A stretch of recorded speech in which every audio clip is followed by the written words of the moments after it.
আমাক লাগি নি এই অভিমানে হাত ধরো এই অভিমানে হাত ধরো এই দুইজন হিসে বিটিআর রেকর্ড লং লেফট বিটিআর রেকর্ড লং লেফট বিটিআর রেকর্ড জিন্দাবাদ বিটিআর রেকর্ড জিন্দাবাদ no implement no arrest no implement no arrest no 125 amendment no arrest no 125 amendment no arrest Modi ji suniye Modi ji suniye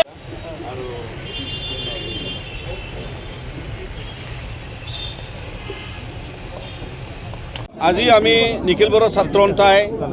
Kokrajhar জিলাৰ উদ্যোগত এই multipurpose higher ছেকেণ্ডেৰীৰ যি field ইয়াৰ পৰা আমি আজি জোৰ সমদল আমি ইয়াৰ পৰা ওলাম আজি বিটিআৰ ৰেকৰ্ডৰ যিখিনি চেণ্ট্ৰেল গভৰ্ণমেণ্টৰ দ্বাৰা ইমপ্লিমেণ্ট কৰিবলৈ ইয়াৰ আদৰা হৈ আছে 125th এমেণ্ডমেণ্টৰ দাবী লৈ আৰু আমাৰ চেণ্ট্ৰেলৰ পৰা যিমানখিনি সহযোগ বিটিআৰ ৰেকৰ্ড ইমপ্লিমেণ্টেশ্যনত আজিলৈকে আদৰা হৈ আছে এইটো ইমপ্লিমেণ্ট কৰাৰ ক্ষেত্ৰত আৰু চলি থকা আজিৰ যি ইণ্ডিয়াত উইণ্টাৰ ছেশ্যনৰ যি পাৰ্লামেণ্ট চলি আছে তাত তেওঁলোকক যাতে আমাৰ যি 125th এমেণ্ডমেণ্ট সমগ্ৰ নৰ্থ ইষ্টত থকা যিহেতু 6 শিডিউল কাউন্সিলৰ কাৰণে যি 125th এমেণ্ডমেণ্ট পেণ্ডিং হৈ আছে সাংবিধানিক ব্যৱস্থাৰ দ্বাৰা ইয়াত আমাৰ 6 শিডিউল কাউন্সিলৰ যি এটা চিট যি এনহেঞ্চমেণ্টৰ কথা ইয়াত MCL সমষ্টি আমাৰ অধিক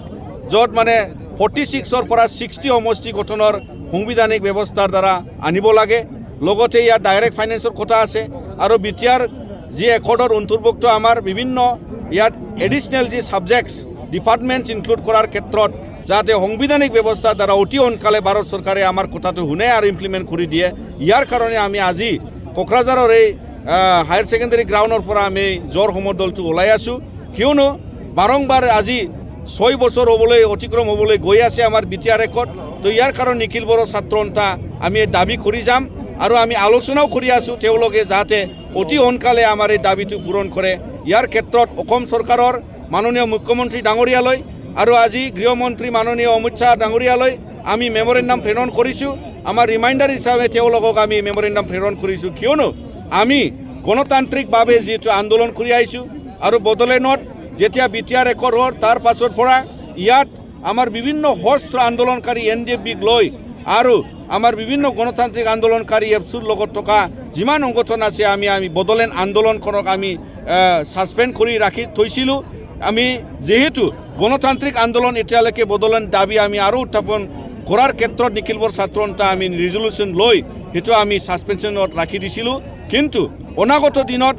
বড়োলেণ্ডৰ কাৰণে বিটিআৰ ৰেকৰ্ড ইমপ্লিমেণ্টেশ্যন নহ'লে আমি পুনৰাই আমাৰ এই ৰিজলিউশ্যনটো আমি উঠাই ৰখাৰ কাৰণে আমি ভাবিবলৈ আমি বাধ্য হ'ম কিয়নো ইয়াত সশস্ত্ৰ আন্দোলন আমি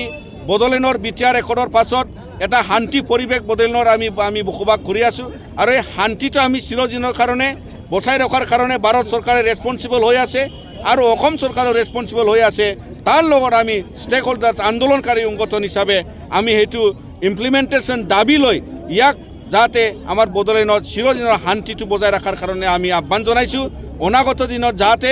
আমাৰ এই যে আমি এফচুৰ যি অধিৱেশন আমাৰ আহি আছে তাৰ আগে আমি ভাবি আছোঁ যে আমাৰ ভাৰত চৰকাৰে আমাৰ এই দাবী আৰু বিটিআৰ ৰেকৰ্ডটো পূৰ্ণাংগভাৱে ইমপ্লিমেণ্ট কৰি দিব নহ'লে আমি আৰু ওলোটাই আমি ভাবিবলৈ বাধ্য হ'ম যে আমি পুৰণাই আমাৰ যি ছাছপেনশ্যনৰ যি ৰিজলিউশ্যন এইটো আমি উঠাই ৰখাৰ কাৰণে আমি ভাবিবলৈ বাধ্য হ'ম